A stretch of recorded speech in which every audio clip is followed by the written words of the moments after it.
Advantage and disadvantage of verbal and nonverbal communication. Verbal communication. Oral communication is speech. Verbal communication is the use of sounds and words and experience yourself, especially in contrast to use gestures and mannerism on nonverbal communication.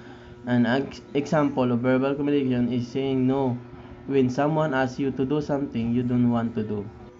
Advantage: quick, flexible, able to change to suit new condition or situation. You control a situation and provide to feedback.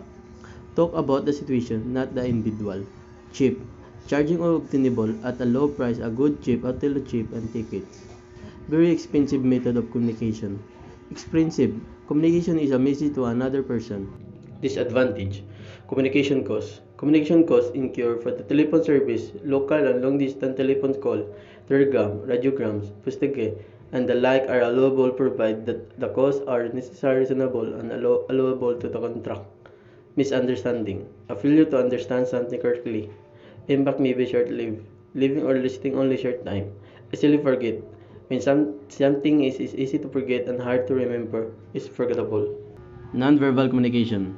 Nonverbal communication refers to the way in which being convey information about their emotions, needs, intention, attitudes, and thoughts without the use of verbal language. Advantage: reliability. The quality of being trustworthy and of performing correctly well. Quicker transmission of message. Transmission of message to delivery of the message. Very easy to prepare. Reducing the amount of needed to do something. Efficient. Achieving maximum productivity with the minimum waste of effort or expense.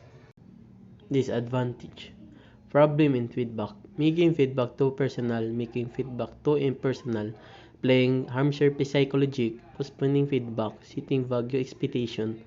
Lack of flexibility. Lack of flexibility also affect your muscle. Inflexible muscle caused by joint tend to tire much more quickly, which in turn forces the opposing muscle group to work harder. Dependency on technology.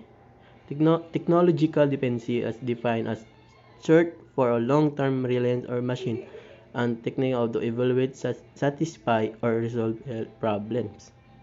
Importance of nonverbal communication. Body language is a very powerful tool. We had a body language before he had speech, and apparently 18% of what you understand in conversation in read through in the body, not the words. Difference between verbal communication and non-verbal communication. Verbal communication is best suited to convey specific information and is better suited to communication through technology over long distance. Non-verbal communication is more immediately of verbal communication, but its meaning is typically more ambiguous, notwithstanding the fact that certain forms of nonverbal communication, such as the use of the eyes, can convey emotion more effectively than words can. Some technological means of communication, such as a film, can effectively convey many forms of nonverbal communication.